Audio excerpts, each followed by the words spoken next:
Salut tout le monde et bienvenue dans cette toute nouvelle analyse. Aujourd'hui, on s'attaque à un sujet absolument passionnant. On va prendre cette immense liste, qui peut parfois sembler un peu chaotique, des 25 meilleurs exercices d'élite existants et on va littéralement la métamorphoser. L'idée, ce n'est pas juste de balancer des mouvements au hasard, pas du tout.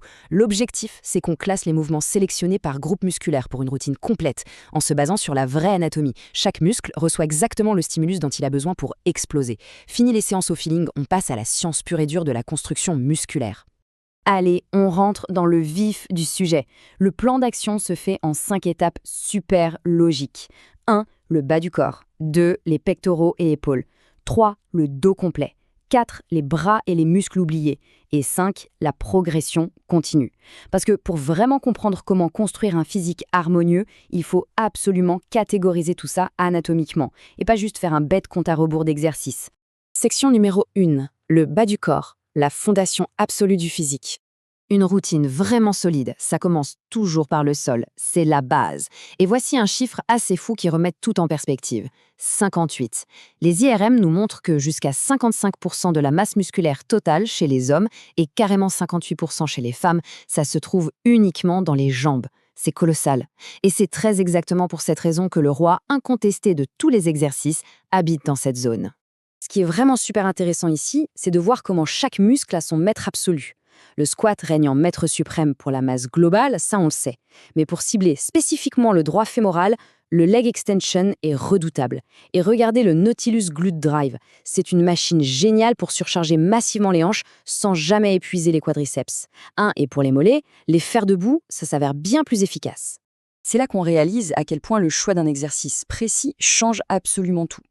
La science nous montre qu'un leg curl en position assise génère environ 50% de croissance en plus pour les ischio-jambiers par rapport à la version allongée. La version allongée est super efficace, on est d'accord, mais la position assise permet d'étirer le muscle beaucoup plus intensément, ce qui est vraiment optimal pour l'hypertrophie. C'est un détail biomécanique qui change tout. On passe à la section numéro 2, pectoraux et épaules. C'est ici qu'on construit notre armure frontale.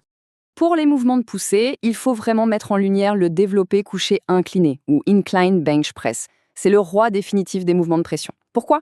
Parce que c'est un mouvement hybride incroyable. Il combine l'activation des deltoïdes avec le ciblage du haut des pectoraux. Et pour compléter ça, la machine pec deck est fantastique pour l'isolation pure, car elle élimine le travail des épaules pour ne cibler que la poitrine.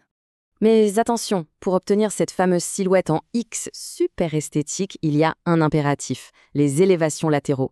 C'est tout bonnement indispensable pour créer cette illusion de largeur, de face comme de dos.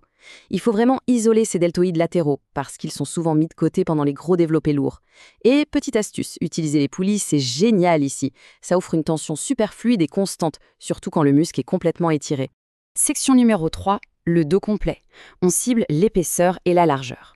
Et ça illustre brillamment comment on doit aborder le dos. Pour l'épaisseur pure, le tirage T-bar avec appui poitrine, c'est du génie. L'appui poitrine empêche littéralement le bas du dos de tricher, donc toute la charge va exploser les muscles du milieu du dos. Et pour l'arrière des épaules, le reverse pec deck est une merveille. Il double carrément l'amplitude de mouvement par rapport à des élévations classiques avec haltère. Mais malgré l'efficacité de toutes ces machines de pointe, il y a un mouvement brut qui reste au sommet. La traction, c'est le monarque indiscutable du dos. Contrairement aux tirages verticaux à la poulie, la traction possède un avantage implacable. On ne peut pas la tricher. Soit le menton passe la barre, soit il ne la passe pas. C'est l'outil ultime pour se responsabiliser et forcer la croissance, surtout avec son potentiel de progression dingue quand on ajoute des lestes. Section numéro 4, bras et muscles oubliés. Parce que oui, ce sont ces petits détails qui comptent vraiment. Alors, pour les bras, on a 2 approches super stratégiques pour les biceps. D'un côté, le preacher curl ou pupitre, c'est l'isolation stricte par excellence, tricher y est physiquement impossible. De l'autre, le Balian cable curl. En gardant le bras derrière le corps, on maintient une tension mécanique extrême sur un muscle complètement étiré.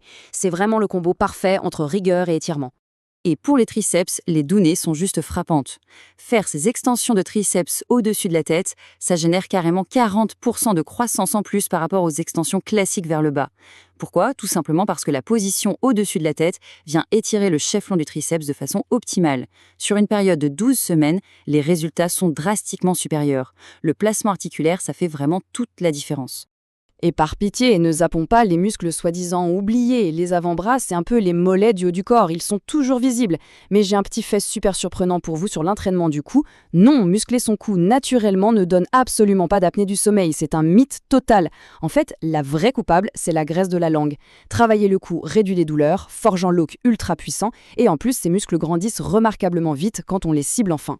On arrive à la section numéro 5, la progression continue. C'est littéralement le secret de la croissance. Parce qu'avoir la meilleure liste d'exercices au monde, ça ne sert strictement à rien sans la bonne méthode. Écoutez bien cette vérité qui fâche. La plupart des pratiquants stagnent. Ils soulèvent la même charge semaine après semaine.